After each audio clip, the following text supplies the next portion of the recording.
and welcome once again to Cardano World. In this video, we are going to take a look at the full interview on Fox Business with Maria Bartiromo, who is senior analyst and professional on Fox Business Network.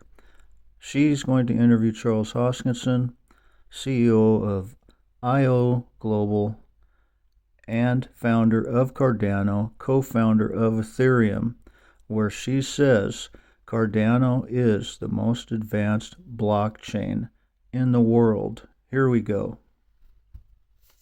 Also down 40% from the all-time high of $68,000, which was reached back in November. It is now, as you can see, at $38,433. Joining me right now is IO Global CEO and Cardano founder, Charles Hoskinson. IO Global is the company behind Cardano, the world's most advanced blockchain. Charles, great to have you. Thanks so much for being here. Thank you so much for having me on. So tell me about Input Output, your company, and what you've been able to do in terms of the blockchain.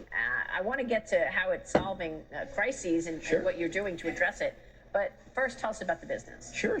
So I've been in the space since 2011, and back in those days, nobody cared about cryptocurrency. We were a very small club. We all kind of knew each other. And we've seen tremendous growth. And you bought it at $1. Oh, well, I was there before $1. We were mining and trading these things. But, back then, you trade on, like, Reddit and Bitcoin Talk and these things. But back in those days, we were just trying to solve the problem of email for money. So we just wanted to be able to send value to people easily and without counterparty risk. And then what happened is people said, well, that's a great idea, but we want programmability. It's kind of like when JavaScript came to the web browser, then you got Facebook and YouTube and Amazon, all these rich experiences. So in 2013, I helped co-found Ethereum, and there we had smart contracts, and then suddenly we could do crowd sales, and we could do NFTs and DEXs and all these things that you see today that are very exciting. But the problem with those technologies is they don't really scale. So when you start adding lots of users and you want to have a truly global system with millions, eventually billions, and solve real financial problems, whether it be microfinance in Africa or remittances in El Salvador, or it be global trade or ESG compliance, these types of things, you just simply don't have the technology to do that at the scale of millions to billions of people.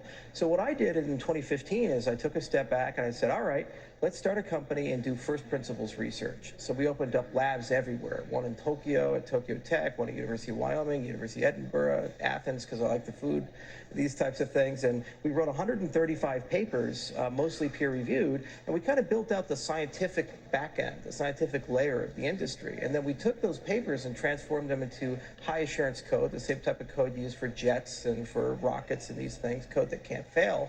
And we created a protocol called Cardano and launched it in 2017. It's been up since then, and we now have 3.5 million users all across the world, from Ethiopia and Burundi and Kenya all the way to the United States. What an incredibly successful story, and an incredibly success story at Cardano. But let me ask you about blockchain in general. Sure. What can blockchain do for global business, and what areas do you think the blockchain is going to be most effective? So anywhere where you have a consortium of actors who have to work together, who don't necessarily trust each other but need to work together for the market to form, is where blockchain is best at. So it can be a voting system. And you ask who counts the votes. It can be a supply chain system. You say who audits that to make sure it's ESG compliant or whatever your goal happens to be. It could be a medical record system. Let's say you get in a skiing accident in Aspen. How does the doctor up there get your medical records if you're unconscious or something? So these are simple problems to state, but in collection, because of globalization or because of lack of trust, they're hard to solve. And usually we solve them by having a central institution, some bank or some body, and say, okay, they're in charge. But by being in charge, they have enormous influence. We saw this with social media, for example. They control speech in certain cases. So what you can do with blockchain is remove that central party and then basically have a common logic, and they all can work in a decentralized way instead. And that's what our industry's been slowly doing. And we started in finance. That was kind of the first application. And now we're looking at everything: healthcare, communication, telecommunications, all these different marketplaces. Well, I mean, you just said, I think, what's one of the key words, and that is slowly. Do you worry that international economies are faster in terms of coming up with the regulatory boundaries, in terms of coming up with usages that it's kept getting away from the United States? Well, that's an interesting question. So we have seen a global trend where the status of the dollar as the world reserve currency, because we print so much money and because of recent political events, it has diminished quite a bit. But it's not like what happened when the British went to the American standard, where it would go from the U.S. to the Chinese standard. There's a global desire to move to a transnational standard that's not controlled by just one nation.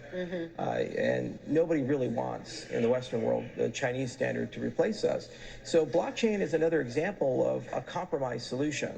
If you can't have another empire take over, can you have a transnational framework which is decentralized and no one actor has control over it, that has fair rules for everybody and everybody's treated equally and no one can be left out of that order?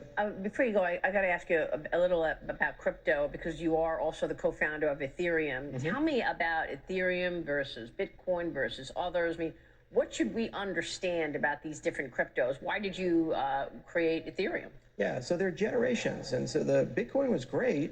The problem with Bitcoin is that it can only do a limited set of things. You can kind of push value around, but there's no programmability there. That's why I use the example of the web. Before JavaScript came, you could build these beautiful websites, but you couldn't interact with them. You could just read the text, you could just see the pictures. And then when JavaScript came, then you could program them and interact with them. That's where YouTube came from and Facebook came from and so forth. So similarly with Ethereum, we added smart contract support, then you had programmable money.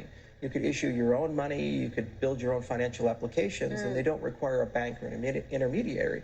With Cardano, we just kind of took those concepts and then we said, how do we make them scale? How do we make them interoperable with the wider financial world? And how do we add governance layers into the system so that you can kind of figure out how to advance the system and evolve the system? And it's a pretty complicated task. I love it. Charles, great conversation. Congrats to you. Thanks very much for joining us. This was a lot of fun. Yeah, it was fun for us as well. Charles Hoskinson joining us there. Thank you, sir.